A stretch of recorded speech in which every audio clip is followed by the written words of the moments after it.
Anne-France de Boissière, bonjour. Bonjour Père Stéphane. Vous vous occupez de la formation Transformissio, Oui. une transformation paroissiale, pastorale. Est-ce que vous pouvez... Oui, alors cette formation est une formation qui se fait en 10 jours, qui est destinée à des prêtres avec leurs équipes de laïcs, donc prêtres et laïcs en responsabilité au sein de paroisses ou de diocèses. Voilà, on fait en parallèle également, des propositions de webinaires. Donc c'est une proposition globale pour permettre à des paroisses qui souhaitent entamer cette transformation missionnaire d'être accompagnées. Alors 10 jours, une retraite de 10 jours. Alors c'est pas une retraite, il y a 4 modules de 2 jours où on aide les participants à travailler d'abord sur la connaissance de soi, sur la vie en équipe, sur le sujet de l'accompagnement et sur la vision. Donc c'est nos 4 grands thèmes et on se retrouve pour un week-end où on élargit cette proposition pour qu'ils puissent faire venir d'autres personnes et vraiment cette dynamique devienne collective au sein des paroisses. Et donc c'est la première expérience de cette transformation pastorale que vous vivez. Exactement, ça fait depuis 2011 qu'existe cette formation qui s'appelait avant Pasteur selon mon cœur, qui maintenant s'appelle Transformissio et la nouveauté de cette année c'est que nous faisons prêtres et laïcs ensemble dès le début de la formation. Et donc avant il n'y avait que des prêtres. Est-ce que vous voyez une grande différence avec ces premières formations et cette formation où il y a aussi des laïcs qui participent conjointement aux prêtres? Oui, alors je vois une différence majeure, ça c'est clair, parce qu'on voit que d'emblée, la dynamique, elle est pensée de façon collective. Et vous connaissez la fameuse phrase, tout seul on va plus vite, mais ensemble on va plus loin. Donc d'emblée, ils vont partir plus loin. Aussi, c'est que ça correspond à la transformation de la culture elle-même, où on est beaucoup plus dans cette démarche de co-responsabilité prêtre et laïque. Et comment le vivent les prêtres qui viennent? C'est pas toujours évident d'être quelque part dépossédé de l'information, du savoir, de la connaissance, de l'objectif. Alors, Je sais de quoi je parle. non, alors c'est plutôt l'inverse.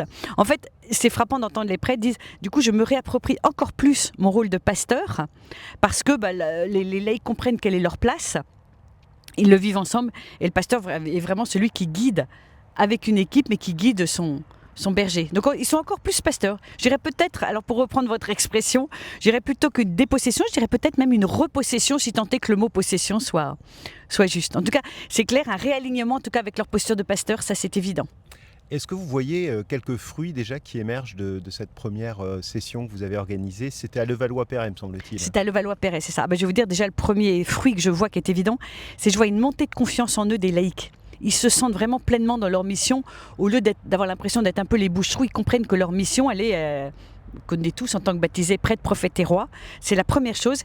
Deuxième élément qui me paraît clé, c'est que les prêtres et laïcs réapprennent ou apprennent vraiment à dialoguer ensemble. Or, ça n'a rien d'intuitif. Vous savez, c'est aussi compliqué que dans un couple. Et je suis mariée depuis 36 ans. Alors j'ai moins d'expérience.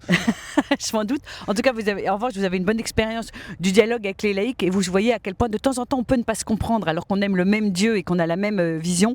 Donc on réapprend aussi à parler entre prêtres et laïcs et avoir une communication plus ajustée.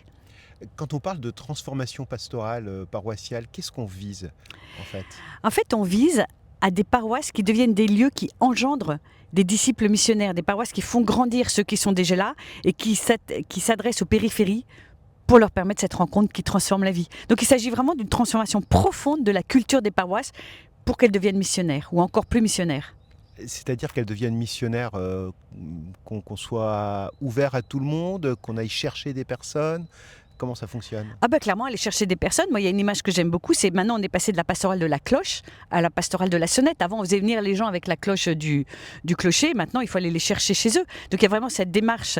Et puis, accueillir des gens qui viennent de loin. Et donc, vous savez très bien, Père, qui viennent pour obtenir des sacrements de façon un peu consommatrice. Comment on peut les accompagner pour que ce qui était une démarche de consommation devienne vraiment une démarche de disciples. Est-ce que le fait d'avoir des personnes qui viennent de différents endroits en France ou de différentes paroisses, ça apporte aussi une diversité, une richesse supplémentaire peut-être au fait de le faire dans une seule paroisse? Alors dans une seule paroisse, ça c'est sûr que c'est bien plus intéressant pour eux de parler entre paroisses. Si j'employais un mot de l'entreprise, je dirais qu'ils font une forme de benchmarking. Ou alors, prenons un langage plus spirituel, une forme de visitation où on peut s'inspirer les uns des autres et donner. Donc je trouve que c'est oui, une richesse, vous avez raison, mais aussi bien dans des échanges entre paroisses que quelquefois ce que nous faisons à Metz pour la formation Saint-Clément, d'être pour un même diocèse. L'objectif est différent, mais les fruits sont tout aussi abondants. Merci beaucoup et bonne continuation dans cette formation. Vous avez parlé aussi, je reviens, il faudra couper et remonter, c'est pas grave.